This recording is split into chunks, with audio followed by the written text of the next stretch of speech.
Students, इस video में हम हाइपरलिंक्स परफॉर्म करने वाले हैं। सो हाइपरलिंक्स बेसिकली यूज करे जाते हैं जब हमें अपने डॉक्यूमेंट से किसी और लोकेशन पे शिफ्ट होना। अब वो अदर लोकेशन कुछ भी हो सकती है। आपकी करंट फाइल के अंदर भी किसी और पर्टिकुलर पोजीशन हो सकती है, या किसी आप डिफरेंट फाइल पर जा सकते हैं। इवन आप वेबसाइट पे भी शिफ्ट हो सकते हैं। सो ये वेरियस सिनेरियोज हैं जिनको परफॉर्म करने के लिए हमें हाइपरलिंक्स को यूज करना होता है। सो बेसिकली जब भी आप जंपिंग परफॉर्म करने चाहते हैं अपनी फाइल से किसी अदर लोकेशन पर, तब हम हाइपरलिंक्स को परफॉर्म करते हैं। सो हाइपरलिंक को परफॉर्म करने के लिए हमें इंसर्ट मेन्यू पर जाना होगा। देन हमें यहाँ पे ऑप्शन सेलेक्ट करना पड़ेगा हाइपरलिंक। जैसे ही हम हाइपरलिंक ऑप्शन सेलेक्ट करेंगे तो यहाँ पे हमारा हाइपरलिंक डायलॉग बॉक्स अपीयर हो जाएगा।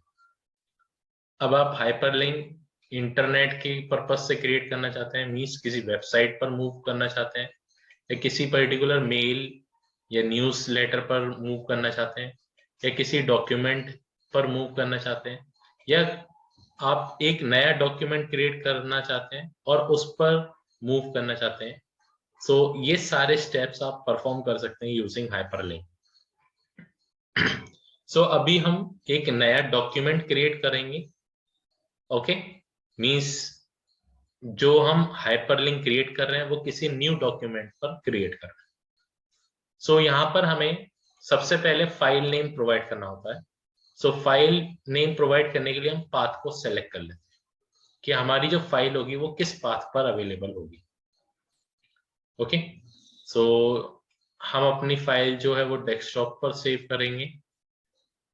ओके, डेस्कटॉप के अंदर हमारा 10th प्रैक्टिकल फोल्डर होगा, उसके अंदर अब हम अपनी फाइल को क्रिएट करेंगे, या फिर हम डेस्कटॉप पर ही रख लेते हैं और फिर हम ओके पे क्लिक कर देते हैं।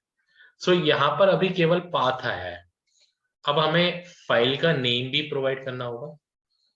सो फाइल का नेम हम रख देते हैं न्यू हाइपरलिंक डॉक्यूमेंट। ओके, और फिर हमें फाइल का टाइप क्या सेलेक्ट करना है, टेक्स्ट डॉक्यूमेंट है या फिर स्प्रेडशीट है या प्रेजेंटेशन है। आप जो भी यहाँ से सेलेक्ट करना चाहें सेलेक्ट कर सकते हैं। सो करंटली अभी हम टेक्स्ट डॉक्यूमेंट ही सेलेक्ट कर लेते हैं। अब हम फर्दर सेटिंग्स क्या परफॉर्म कर सकते हैं।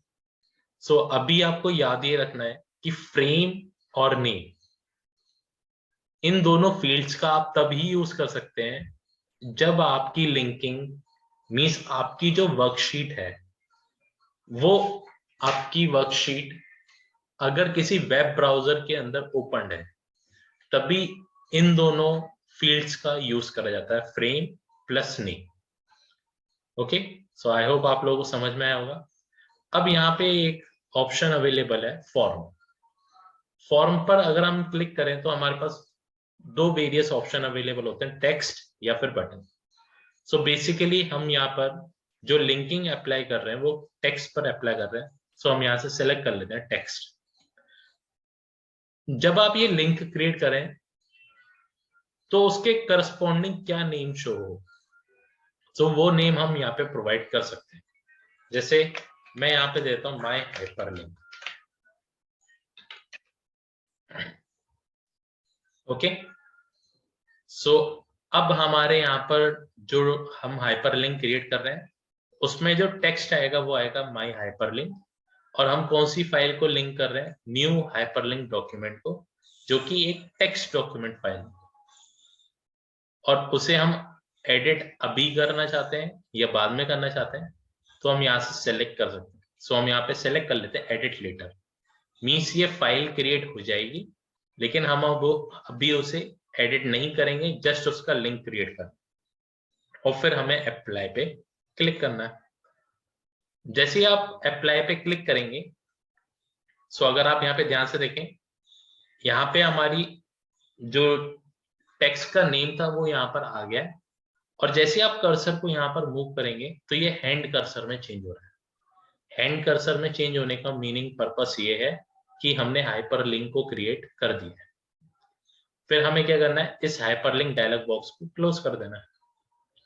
सो जैसे आप यहाँ पर जाएंगे तो यहाँ पे आपका कर्सर हैंड कर्सर में चेंज हो जाएगा, और जैसे यहाँ पे आप लेफ्ट क्लिक परफॉर्म करेंगे तो यहाँ पे एक सिक्योरिटी वार्निंग आ रही है, so this hyperlink is going to open. So वो कौन से डॉक्यूमेंट को ओपन करने वाला है, न्यू हाइपरलिंक डॉक्यूमेंट। सो हम उसे प्रोसीड करना चाहते हैं तो हम यस पे क्लिक कर देते हैं। सो यहाँ पे ध्यान से देखें, अगर आप, हमारा एक नया डॉक्यूमेंट क्रिएट कर लिया है हमने, और इसका हाइपरलिंक हमने यहाँ पर सेव कर दिया। सो आई होप आप लोगों को समझ में आया होगा कि कैसे हम हाइपरलिंक्स को क्रिएट कर सकते हैं। तो इस वीडियो को हम यहीं पे एंड करते हैं। So thank you.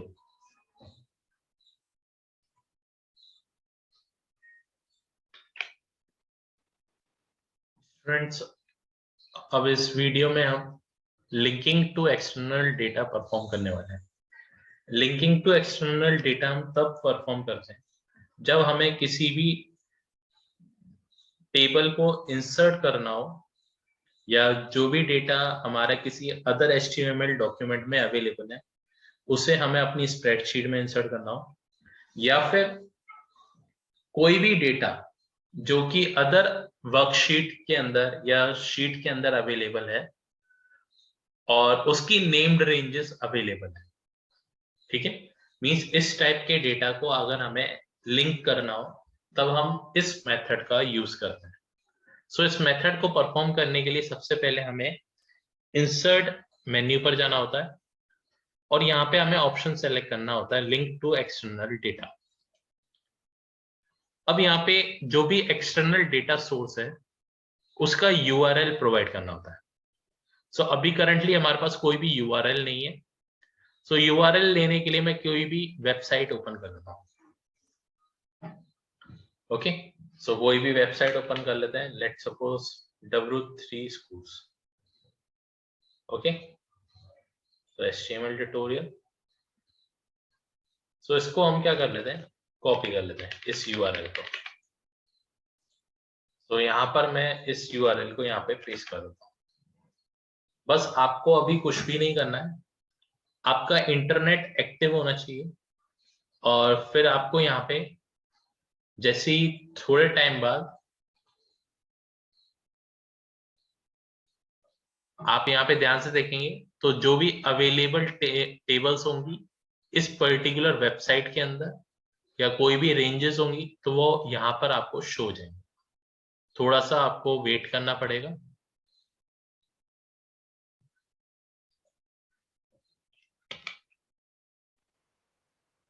सो थोड़ा टाइम वेट करने के बाद ये आपका import option dialog box appear हो जाएगा। अब हम यहाँ पे एक ऑप्शन आ रहा है select the language to use for import, तो हम यहाँ पे ऑटोमेटिक पर ही सेलेक्ट कर लेते हैं और ओके पे क्लिक कर देते हैं। थोड़ा सा फिर से वेट करना पड़ेगा आप लोगों को। सो अगर आप यहाँ पे ध्यान से देखें तो यहाँ पर कुछ एंट्रीज आ गई हैं। ठीक है, HTML ऑल करके और HTML टेबल्स करके। आप अपनी नीड के अकॉर्डिंग जिसको भी सिलेक्ट करना चाहें यहाँ से सिलेक्ट कर सकते हैं। अभी करंटली मैं HTML टेबल्स को यूज कर रहा हूँ, और फिर हम ओके पे क्लिक कर देते हैं। सो हमें लिंक्स को क्रिएट करना है, और ऑटोमेटिकली अपडेट हमने सेलेक्ट करा हुआ है, सो हम यहाँ पे क्लिक कर देते हैं यस पे। ओके, सो यहाँ पे एक मैसेज आ गया है, the link could not be updated. Okay, so इस मैनर में आप क्या कर सकते हैं, किसी भी एक्सटर्नल डेटा को लिंक कर सकते हैं अपनी एक्सेल फाइल में। सो वापस से पेस्ट कर देते हैं। एक बार हम HTML ऑल वाला ऑप्शन सेलेक्ट करते हैं।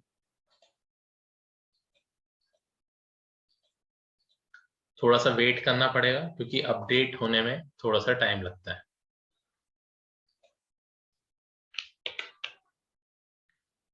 सो अब हम HTML ऑल को सेलेक्ट करेंगे, इसलिए यहाँ पे वापस से वही सेम ऑप्शन आया है, हम ओके पे क्लिक कर देते हैं। सो अब हम ऑप्शन सेलेक्ट कर रहे हैं, इससे पहले हमने HTML टेबल्स सेलेक्ट करा था। अब हम ऑप्शन सेलेक्ट करते हैं HTML ऑल, और फिर हम ओके पे क्लिक कर देते हैं। सो जैसे ही हमने HTML ऑल पे क्लिक करा तो यहाँ पे अगर आप ध्यान से देखें ये जो टेक्स्ट आया है ये अपने आप आया है क्योंकि हमने एक्सटर्नल डेटा को लिंक करा है। सो आई होप आप लोगों को समझ में आ रहा होगा कि कैसे हम एक्सटर्नल डेटा को लिंक कर सकते हैं। सो इस वीडियो को हम यहीं पे एंड करते हैं। आई होप आप लोगों को समझ में आया होगा कि कैसे हम हाइपरलिंक्स और क्रिएट कर सकते हैं और कैसे हम एक्सटर्नल डेटा को लिंक कर सकते हैं। So thank you.